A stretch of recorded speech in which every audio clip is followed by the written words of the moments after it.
I really struggled with finding myself. I felt insecure all the time. I wasn't sure what my purpose is. The only thing that I knew is that I really loved to write. I've spent years of my life feeling so insecure, having dealt with so much trauma in my childhood, even constantly questioning what I'm doing. But I knew that I wasn't going to have the money to go to college because I wasn't really successful yet. All it comes down to is figuring it out. All of us, all of the time, don't have to have all of the answers. And it's up to you to figure out, how am I gonna deal with this in the best way that makes me feel the happiest? Someone believed in me. Maybe it's because I got out of my comfort zone. It's taken me years to find my purpose. And that's really stemmed by just experimenting. My name is Alexa Curtis, and I am a 22-year-old entrepreneur and blogger. Back in 2011, I launched a website called A Life in the Fashion Lane. Growing up in a really small town in eastern Connecticut, I never fit in, I didn't have a lot of friends, and I really struggled with finding myself. Around me entering the 7th grade, I started being pretty severely bullied, especially stemmed from the fact that my dad actually spent most of my childhood in prison. He was wrongfully convicted for a crime back in 2007, and the year that he got out is the year that I started my blog. By starting a blog, I really decided I had finally found an outlet where I could feel confident and secure in who I was. But little did I know that being the kid in middle school at the time that had a blog and loved fashion, it's not going to get you a lot of friends. So around age 16, I started battling my own anxiety and depression. I felt insecure all the time. I wasn't sure what my purpose is. The only thing that I knew is that I really loved to write. Throughout most of my young adult years in middle school and high school, I focused solely on this blog. Every day I would go to school. I never did well. I didn't even know how to study, but I would always have something to go home to, and that was my blog at the time, A Life in the Fashion Lane. So now it's been about 10 years, and I've built it out into this full-time lifestyle platform for young adults, focusing on social media and mental health, because everyone needs to talk about mental health, and everyone needs to talk about how social media is impacting us. By starting a LinkedIn page when I was 16, I started having even more people reach out to me and ask me to do their social media and help them with content before the days of Instagram. If you can even believe it, there were days before Instagram where people actually conversed in person and not always online. So I started making money off of that. And then when I was about 17, I decided I'm gonna move to New York. I don't know anyone. I have $0 and I'm gonna go to New York and figure it out. So I found an apartment in Bed-Stuy, Brooklyn. It's not a super safe area, or at the time it wasn't. I took 9 suitcases down, got a ride to the train station, and instantly got off the train in New York and felt like I had finally started the journey of finding myself. Now, for me, dropping out of public high school and transferring to online school was a really solid decision because at the time, I didn't have a lot of friends and I wasn't very good at school. I was planning to still go to college, but I knew that I wasn't going to have the money to go to college because I wasn't really successful yet. And along with not having the money to go, I didn't have the grades to go. I was that kid who was sitting there like, I can't do this. I only like to do what I'm good at. Now, studying is very important, but if you're someone like me, you're probably struggling with having dealt with things in your life or trauma as a kid and not knowing how to not let that feed into your school life. And it's really hard. So I went down to New York and I said, I'm going to give myself a few months, see if I can figure it out, how to pay everything and deal with being 17 years old in this apartment in New York. And slowly I began to figure it all out. Because what people forget about life is that all it comes down to is figuring it out. All of us, all of the time, don't have to have all of the answers. Life is going to throw you new things and ideas, stresses, anxiety, relationships, and it's up to you to figure out, how am I going to deal with this in the best way that makes me feel the happiest? So I got to New York with probably, I think, close to $0, maybe $500 in my bank account, and I didn't even have to pay the rent until the end of the month.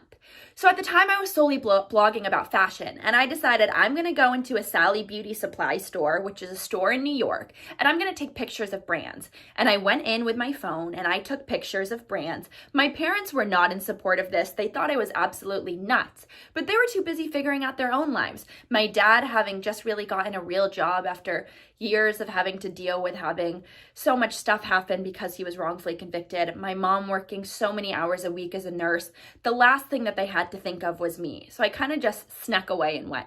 And I took pictures of all these brands, and I got home back to this really crappy apartment. And I decided I'm going to email all of these companies and I'm going to pitch them this idea of an Instagram takeover.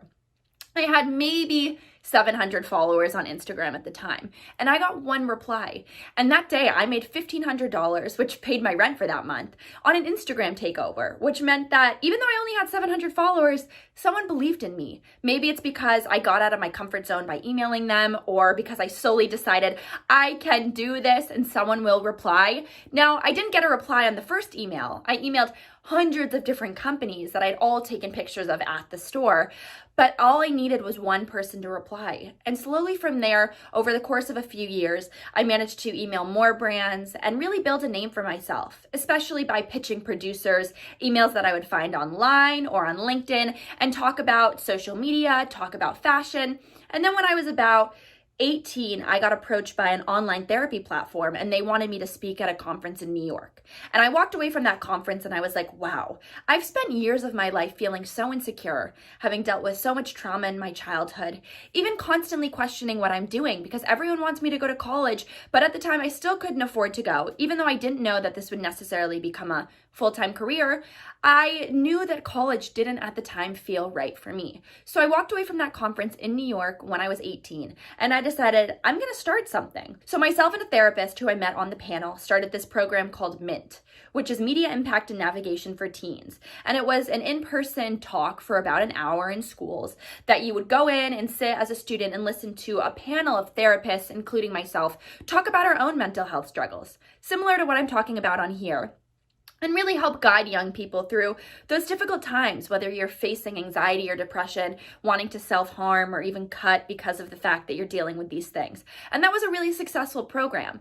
And then from there, I landed a show on Radio Disney just by emailing 466 people on one email. I BCC'd all of them. I got one reply from someone at Disney.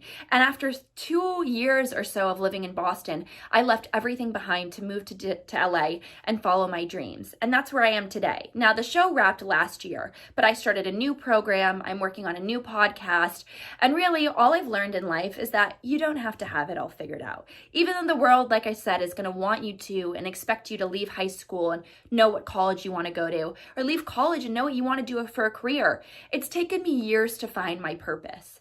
And that's really stemmed by just experimenting. To bring you back, I moved out at 17, was a total broke, starving artist. From New York, I went to Boston, figured it out there, had a lot of crazy roommates, a lot of my stuff was stolen.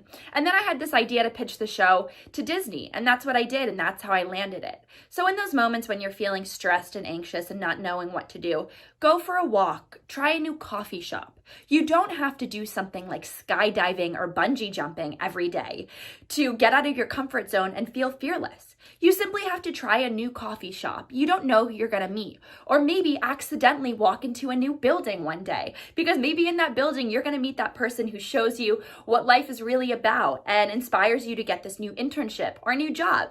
And that's the cool thing about life, is that if you decide to not try new things and to really stay in your comfort zone, you're never going to learn about yourself in the way that you would if you were getting out of your comfort zone. So it hasn't been all easy, and I'm pretty vocal about sharing that because I think it's really important that people know that even when you're successful, now I'm nowhere where I want to be at 30, I'm on the right path there, I think, but it's important that people know that when you're successful, it doesn't mean that it gets easier. The more success that I've faced in my personal life, the more that I've dealt with my own forms of anxiety and depression, really struggling with suicidal thoughts over the age of probably 18 up until now, and a lot of it comes down for me to figure out how can I do something every day that makes me feel really calm and at peace. So when I have those thoughts or those days where I feel incredibly anxious or super depressed, I know how to get out of it sooner than I used to when I was younger and I didn't have those tools. So for me, meditating, a great app is called Headspace, or going on a walk, having a really core group of friends that took me a long time to find, living in so many different cities and leaving so many friends behind all the time. like I do now living in LA, has really made me feel better in those moments of weakness, so I have someone to reach out to. And I encourage all of you to do the same. If you can, try and go to therapy, or try and find someone at your school, or even in your church, or maybe a local group that you can confide in when things get really tough. Because you have to look at the bigger picture. Things are always going to be tough, even when you're at the top. Like I said, and I'm pretty vocal about saying it, I find that the more successful I get, the more anxiety, even if I'm making more money, comes with that for me, because now it's like I've done this and what's left, what's next? And you don't want to get into a point where you're always thinking what's next. You have to be satisfied with where you are. So if you can find someone you can confide in and talk to, then in those moments of weakness, you'll know where to go and you can get yourself out of it just like that. So it's really important that you do that and kind of follow in your own path. Don't think about what you're seeing on social media as something that you have to do, or don't think because everyone's a blogger or a social media sensation that that's what you have to do. There's millions of jobs out there that need amazing people like you guys to do, whether it's being a nurse or a doctor, a veterinarian, a teacher's assistant, a scientist. Everything out there is an oyster, is a potential opportunity for you. So just let the world direct you in the way that you want it to go and focus on yourself, and everything will work out like I have shown, I think, from my childhood to now. It'll work out just like it's meant to be. Tell us what you think about this video, and don't forget to like, share, and subscribe.